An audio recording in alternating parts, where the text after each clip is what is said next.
let's talk about organ meats a little bit. I don't personally eat them. I never liked them. I've tried them. I don't like them. They don't do anything for me.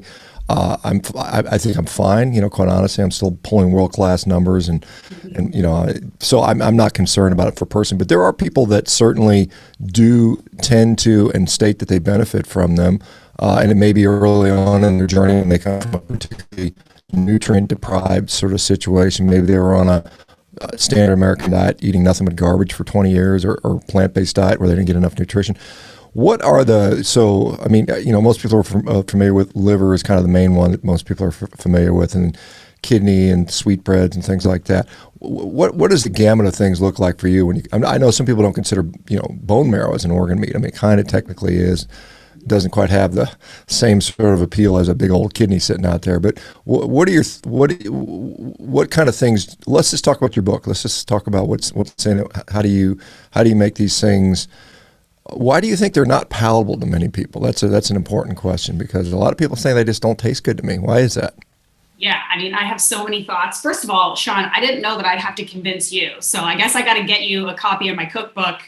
No, I mean, you don't need to convince me. I mean, my recipes. I thought you were going to be like pro organ meats. I didn't know I'd have. Well, I'm not anti-organ meat. I am. I'm like, if it works, it works. Yeah. No, that's fair. And I mean, I think too, people like assume that I'm eating like organ meats all day, every day, and I don't. To me, that's the other kind of beauty of how nutrient dense they are, is that you don't have to eat a lot of them to reap the benefits. But I will say, as somebody who has cared about my health and my nutrition for a long time, and who has been, I guess, equal parts fortunate and just, I figured it out how to maintain my own health.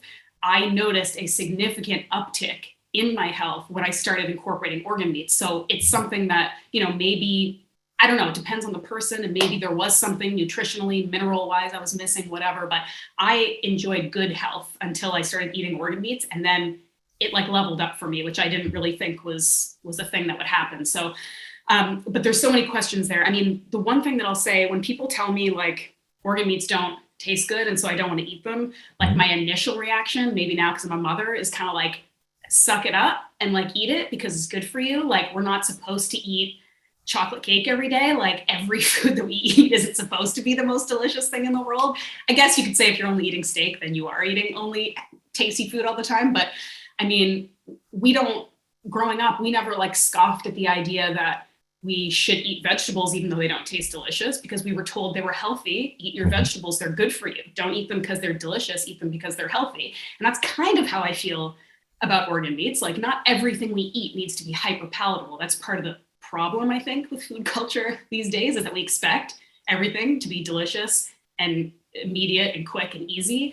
And the reality is, organ meats can take a little bit more work. They are maybe a little bit more, I don't know, they take a little bit more finesse to like find and source and cook and all of those things. But I would also say that if you have had negative experiences with organ meats, that maybe you just haven't tried the right recipe or the right cut. Because as you said, everyone kind of thinks about liver when I think about organ meats, but every piece of the animal that is not muscle meat is an organ. We're talking skin, we're talking bone marrow, like you said, things like tongue and heart and kidney, like tripe, all of these things. They all have a vast range of textures and flavors and ways that you can prepare them. So, you don't have to eat liver, and you don't have to eat it all the time, but you can hide it in other foods you already like. So if you're a big ground meat person, get your butcher, or you can order these online. You can get the like 4-to-1 ratio ground beef to ground organs, so that you're not really even tasting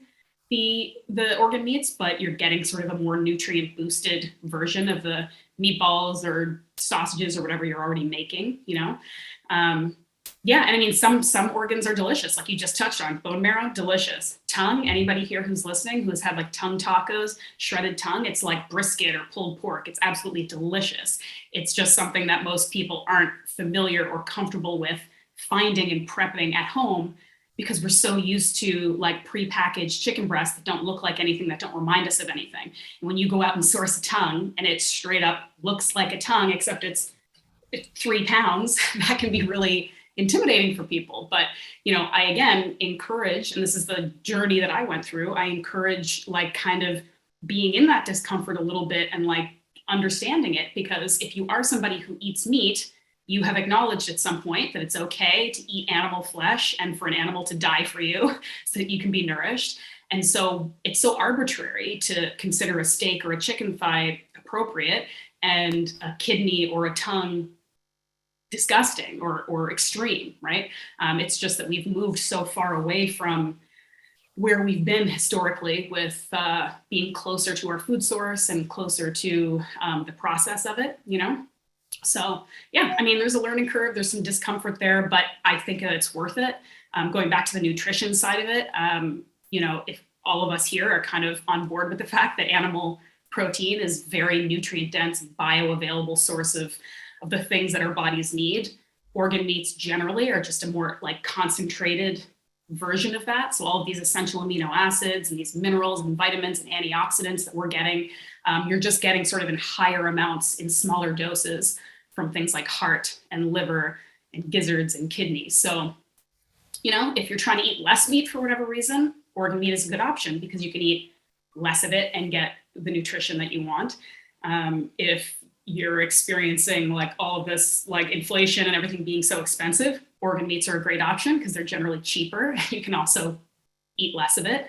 And then if you're, you know, concerned about the morality or the sustainability or the ethics of it, if we are going to have animals die for our nourishment, let's use all of it and find ways to benefit from that. So I got all the arguments locked and loaded if you need them.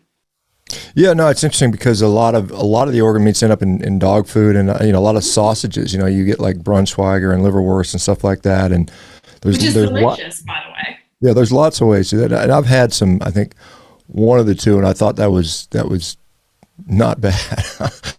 my you know, again, I'm just going to be honest. I mean, I find organ meats to be either unpalatable or not bad. Has been my rate. I haven't had anything I say, oh my God, it's the most delicious thing I've ever eaten. And I get your point about, you know, well, you know, I was taught eat your vegetables because they're good for you, and now I don't eat any vegetables because I don't think they're good for me. So it's kind of an interesting sort of dichotomy there.